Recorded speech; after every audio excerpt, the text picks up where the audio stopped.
Trump's Epstein problem just got worse ahead of the Friday release. Dan Bongino is out as deputy FBI director, where the situation with Venezuela is now even more primed to go off, and what the actual hell was that manic, desperate speech last night? We're talking about all of that and even more on today's brand new Philip DeFranco show. You daily dive into the news, and stay till the end today because I got a big announcement about the next 2 weeks of the show. But with that said, let's start with this. Republicans are fleeing the Capitol right now like there's a bomb about to go off, and there may as well be, because the House was originally scheduled to hold its final votes of the year tomorrow, but the Republicans, they suddenly canceled that and let everyone go home this afternoon instead. And so with that, you had Alexandria Ocasio-Cortez speaking, I think, for many when she posted in response. Like I said, view all political developments for the rest of the week in light of the fact that the Epstein files are supposed to be released on Friday. But also, while Republicans seem to be expecting some kind of bombshell tomorrow, others say that it's far from clear that we'll actually get the disclosure that we've been promised. Or because while Attorney General Pam Bondi did say that she would abide by the December 19th deadline mandated by the law that Trump really had no choice but to sign last month, she's been kind of oddly quiet since then. In fact, when a bipartisan group of lawmakers asked her for a briefing on the DOJ's progress recently, she just didn't provide one. And so in response, you had Democratic Senators Jeff Merkley and Ben Ray Lujan saying on Tuesday that they would do whatever they could do to block any of Trump's political nominees, explaining there could be no business as usual until justice is delivered for the victims of Jeffrey Epstein's horrific crimes, and saying the Trump administration's lack of transparency about its plans to release the Epstein files signals it is gearing up to disregard the law we led the fight in the Senate to pass, which overwhelmingly passed both chambers of Congress. And with that, you had Chuck Schumer adding, "We fully expect Trump, Bondi, and their minions to dodge, delay, or partially release these files. We are all asking the obvious question that looms.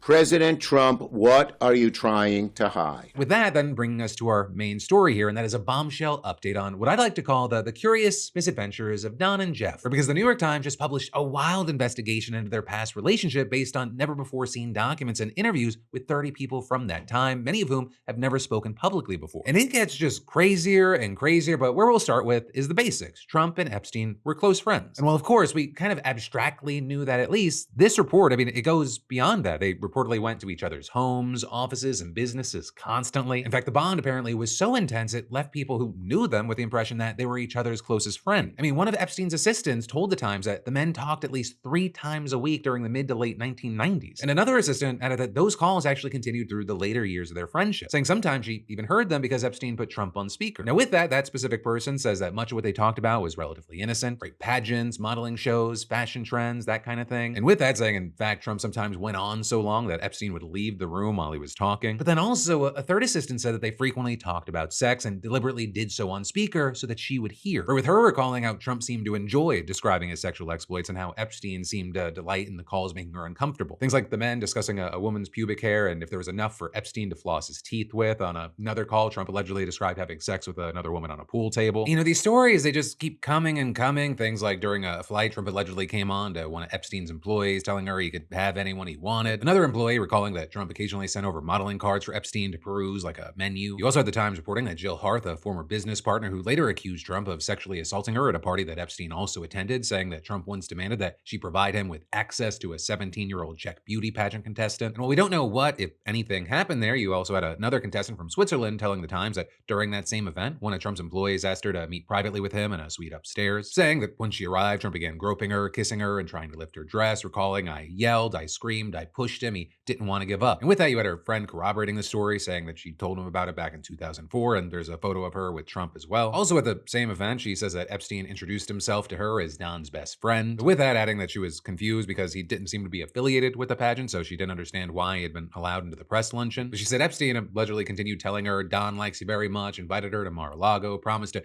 take care of her flights and hotel, and when she declined, she says that he tried to convince her by talking about the wealth that he kept in Swiss banks as well as famous friends that he could introduce her to. Right? And then there's just kind of a mishmash of stories. The paper spoke to Tina Davis, a then 14-year-old model for Ford, whose booker allegedly told her to dress sexy for a Mar-a-Lago party in 1994. And her mom saying that 8 or 9 other girls on the bus looked really young, adding that some of them could have been in training bras. But also, despite that, she says that her daughter was repeatedly offered glasses of champagne and approached by middle-aged men, at which point she'd step in and say, "Hey, I'm her mom." And finally, with her, when she said she went to the bathroom, she says that they ran into Trump's then-wife, Marla Maples, who clasped her hands, looked her in the eye, and warned, "Whatever you do, do not let her around any any of these men, and especially my husband. Protect her. Though I will say when asked about that, Mabel's denied ever saying that. But with Trump, whether you think that he was actively doing something or not, a big part of the focus here is just the relationship with him and Epstein. Because for some, it helps paint a picture. Because, I mean, Epstein himself was even asked about it during a deposition in 2010, and this was his answer. Have you ever socialized with Donald Trump in the presence of females under the age of 18? Though I'd like to answer that question, at least today, I'm going to have to assert my 5th, 6th, and 14th Amendment rights, sir. Also today, Democrats on the House Oversight Committee released a batch of around 70 photos reportedly found on Epstein's computer. And although none of them implicate Trump, some of them do offer a glimpse into the kind of stuff that still hasn't been released yet. So that includes things, for example, like a text exchange with an unidentified person who says, "I will send you girls now, and maybe someone will be good for Jay," as well as several images showing a woman's lower leg and foot on what looks like a bed with a copy of the novel Lolita in the background. Right on her foot is a handwritten quote from the book that reads, "She was low, plain low, in the morning, standing 4 feet 10 in one sock." Also, there are photos of women's passports and ID cards from Ukraine, the Russian Federation, South Africa, Italy, the Czech Republic, and Lithuania. But also, reportedly, there are more than 95,000 more images that were turned over to the committee by Epstein's estate last week. So you can definitely expect to see more in the near future. Right, and all of that, it brings us back to the question of, well, what the hell is actually going to get released on Friday? Is it a bombshell? Is it a nothing burger? Is it a bombshell that was cleansed into being a nothing burger? Well, time will tell, and we'll see what the fallout from that is. Right, but then, next up, we've got to talk about Trump getting the green light from Congress to start bombing Venezuela after they failed to pass a war powers resolution bill that would preemptively stop it. You had House Dems making 2 pushes for a war powers resolution in response to Trump cryptically saying that strikes would start soon. And so the first resolution tried to remove the US military from hostilities with any presidentially designated terrorist organization in the Western Hemisphere. That failed by 6 votes. And then the second one was more specific to Venezuela and tried to stop the army from, quote, hostilities within or against Venezuela that have not been authorized by Congress. And that one failed by just 2 votes. And all of that is, the whole point of the War Powers Act from 1973 was to force the president into asking Congress for permission to start conducting strikes and using the armed forces abroad for more than a few days. So Trump, he hasn't done that so far with his boat strikes, arguing that since they don't put service members in danger, congressional approval isn't actually needed. And well, now the real concern is that Trump's going to just start blowing up land targets, which would, without a doubt, technically require congressional approval. But it's usually such a big deal that even President George W. Bush got congressional approval before his wars. The reality, though, is that unless Congress actually flexes its ability to stop the president, Trump can just run wild. He can do whatever. And, over this past year, we've seen just how often congressional Republicans are willing to do that. And actually, if anything, when Congress was doing stuff, they gave Trump more resources to conduct this likely war. For the Senate, they overwhelmingly passed a $900 billion defense package, and Trump just needs to sign it. Just a quick refresher with that bill, it fulfills the bulk of Trump's national security agenda while also including other few things that Trump didn't want, like blocking him from removing troops in Europe. It also places pressure on Secretary of Defense Hegseth to actually release information about who ordered the so-called double-tap boat strikes by cutting his travel budget by 20% until he does. So really, at worst, that's maybe a minor inconvenience for Hegseth, so I wouldn't hold my breath there. And then with this whole situation, as far as, looking at Venezuela, over there, they're scrambling to prepare for an armed conflict. Though also with that, I'll say, really no one has doubts that in a conventional war, the US would just crush Venezuela. There's almost no tanks, ships, it's Air Force or 40-year-old F-16s that haven't been upgraded in decades because of sanctions. And it's because of that you have Nicolas Maduro making some desperate pleas to countries like Colombia for help. Now that very, very, very likely will not happen, but he tried to call back to a time when the 2 countries were part of a massive super country in South America called Gran Colombia. And so most experts feel that if a resistance is made by Venezuelans, it'll be in the form of guerrilla tactics, which, yeah, they also think would probably be a nightmare because a lot of Venezuela is just undeveloped wilderness. And you could just take a look at neighboring Colombia. It's considered pretty stable despite dealing with decades of insurgencies by communist groups across its jungles. Now with this, if we zoom out internationally, we've seen countries trying to de-escalate the situation, with both Mexico and Brazil saying they'd offer to mediate. But there's also, as you had Russia's foreign ministry saying, hopefully the Trump administration, known for pursuing a rational and practical policy course,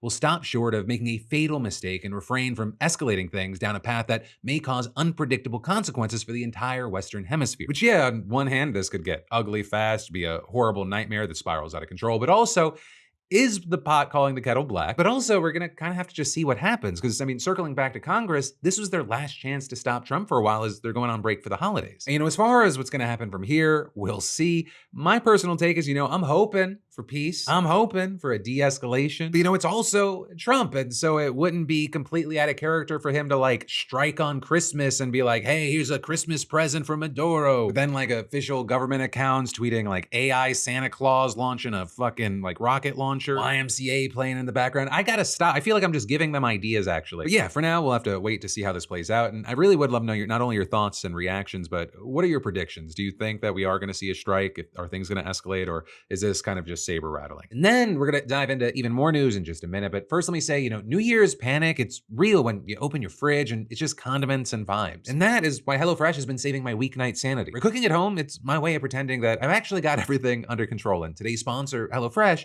makes that delusion delicious. Or when using HelloFresh, I hear things like, oh, you cooked from my family. And that, it scratches a special itch in my heart and my brain. And with HelloFresh, there's over 100+ recipes every week. Seasonal favorites, global flavors, comfort meals, even, I'm pretending to be healthy today options. And the portions, they're generous with 35+ high protein options, Mediterranean meals, and just a ton of whatever you're doing friendly recipes. Also, the ingredients are high quality. You have sustainably sourced seafood and 100% antibiotic and hormone-free chicken. Plus, there's 3 times more seafood recipes at no extra cost, which I'll say with that, try the walnut crusted salmon. And also, they don't forget the sides. Feast on seasonal produce like fresh corn, stone fruit, the good stuff. And HelloFresh, they make busy nights manageable for us. It removes the mental load, which might be the best part. I use it, and honestly, I think you should too. It tastes great, and it fakes the illusion that you've got kitchen skills. Hey, the best way to cook just got better. Go to HelloFresh.com/DeFranco10FM or scan that QR code now to get 10 free meals plus free breakfast for life. That's 1 box per active subscription. And again, that's HelloFresh.com/DeFranco10FM to get 10 free meals plus free breakfast for life. But then next up, we've got to talk about how Dan Bongino just announced that he's leaving his job as deputy director of the FBI in January. With him writing, I want to thank President Trump, AG Bondi, and Director Patel for the opportunity to serve with purpose. And adding, most importantly, I want to thank you, my fellow Americans, for the privilege to serve you. God bless America and all those who defend her. And so we had Kash Patel and Pam Bondi thanking him for his work. Trump telling reporters Dan did a great job. I think he wants to go back to his show. And his desire to go back to his show is part of why his departure isn't the most shocking. Bongino was never actually an obvious pick for such a powerful FBI role because he never worked for the FBI. Yes, he worked in law enforcement as a police officer and Secret Service agent, but he was really most known for being a pro-Trump podcaster. And so obviously the government job, very different from being a podcaster. And then you had multiple reports claiming that he complained about how hard the job was, that he was unhappy there, and threatened to leave multiple times. He even apparently considered resigning over the summer after the FBI and DOJ released that memo about the Epstein files that might as well have said, hey, nothing to see here, folks, just look the other way. And that, it really raised eyebrows because, before he was hired by Trump, he frequently discussed Epstein cover-ups on his podcast. And so the Epstein situation apparently led to a heated fight with AG Pam Bondi, with her eventually accusing him of planting negative stories in the press about her. Right? And there were other tensions too, where reportedly he and Patel have been sinking morale at the FBI over their choices to focus on immigration and to get rid of seasoned veterans at the agency. You also had a September lawsuit from former FBI officials expressing concern over Bongino's intense focus on increasing online engagement through his social media profiles in an effort to change his followers' perception of the FBI. Also, one former official said that he spent more time on creating content for his social media pages than on actual investigations. But really, I'd say that the biggest sign that Bongino might be on the way out was back in August, where you had Missouri Attorney General Andrew Bailey being appointed to serve alongside him as co-deputy director, which is an unusual move because it's usually just a one-person job. But yeah, the main thing is Bongino's out, or technically will be out very soon.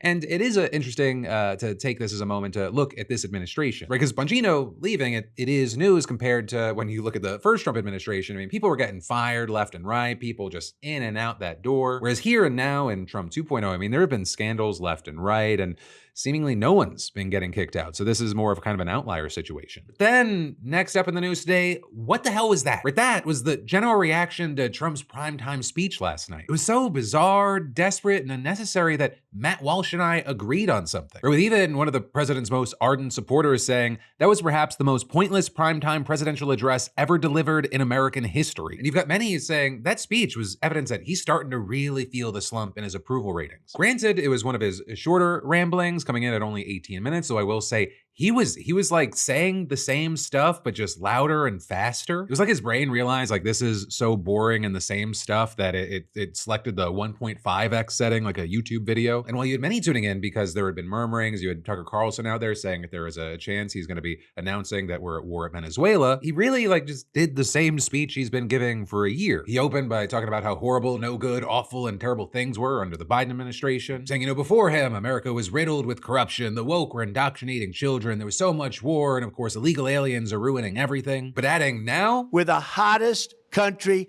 anywhere in the world. And that's said by every single leader that I've spoken to over the last 5 months. He then at one point claimed that there have been 0 illegal immigrants entering the country in the last 7 months. You know, maybe one of the biggest themes of his speech was on the economy, right? The cost of things like gas, housing, and health insurance. And while he once again seemed to be kind of hitting on the notes that affordability being a problem right now, that's a hoax, or that things are actually great despite how you feel, a place that he kind of lingered on was healthcare, which has, been a big focus since the government shutdown. We're promising that he's taking on the giant health insurance companies to lower costs, which again, because I think this dude just doesn't understand how numbers work. He said, he's been working directly with pharmaceutical companies to lower drug prices by 400, 500, 600%, which again, just is not how numbers work unless you're saying that the pharmaceutical companies are paying you to take their drugs. Also regarding other numbers, he said that in much of the country, gas was less than $2.50 a gallon and even below $2 in some states, which I will say, it's always interesting, like when he says something that can also then be easily disproven by his own government. But according to the Energy Information Administration, the national average for gas prices for the week ending in December 15th was $2.90. And in fact, according to AAA, there were only 4 states where gas was below $2.50 on average, with Oklahoma being the lowest at $2.34, and there being no states where the average is less than $2 a gallon. Also, regarding inflation, Trump claimed that he inherited the worst inflation crisis in nearly 50 years, or even the history of this country, which again, really isn't true. Inflation did hit a 4-decade high of 9.1% in June of 2022, but it had already declined to 3% by the time that Trump took office. So even with that inflation, which of course was connected to everything that happened with COVID, you had experts noting that inflation reached higher points in the 1910s, the 70s, and the 80s. Though I will say, as far as Trump and numbers and it being positive for some, you had Trump saying that he's going to send a check of $1,776 to over 1 million members of the military before Christmas, or with him calling this a warrior dividend and saying that it was made possible by his tariffs. Though today you actually had multiple reports claiming that they're actually coming from funds Congress already approved under the so-called Big Beautiful Bill to cover housing for troops. But again, aside from that and all the lies and the misdirection and all the stuff that we're all kind of used to, you had many people, even a number of conservatives, noting that his tone, his demeanor of the speech, it was less confident than usual. Right? Some saying that rather than updating the American public about what he's doing, it sounded more like he was scolding us for not appreciating him enough. And so, for example, you had Owen Schroyer, a right-wing podcaster, saying, he seemed to be speed reading. The charisma was gone. The aura was gone. The swagger was gone. And the message was stale.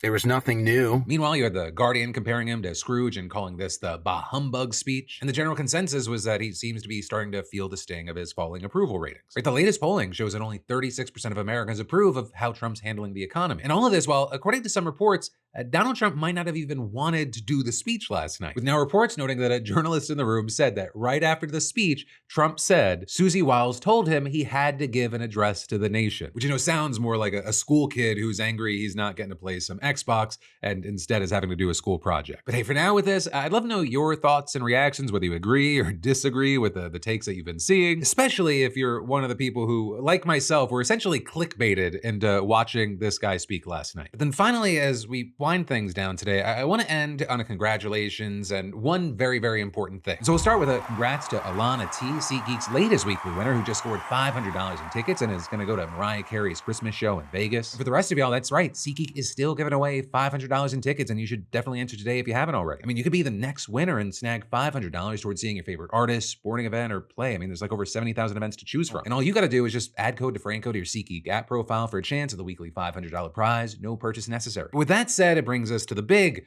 final thing today, and that is what the hell is happening from right now to January 5th. Because this is the last full-sized scheduled Philip DeFranco show for 2025, but depending on the news, that does not mean this is the last time you're going to see me in 2025. Part of this, it's due to superstition. It feels like every time I take a long break, the craziest, worst thing happens, and so maybe if I'm, nearby, that won't happen. I won't hold my breath on that, though. And 2, I mean, it's a hard habit to break. When something big happens, I want to talk to you about it and break it down. It's what I've done for the last 2 decades. So what I'll say with that is definitely make sure on this channel, not only that you're subscribed, but you have notifications set to all and turned on. And also, if you're not on the text line, it's 813-213-4423.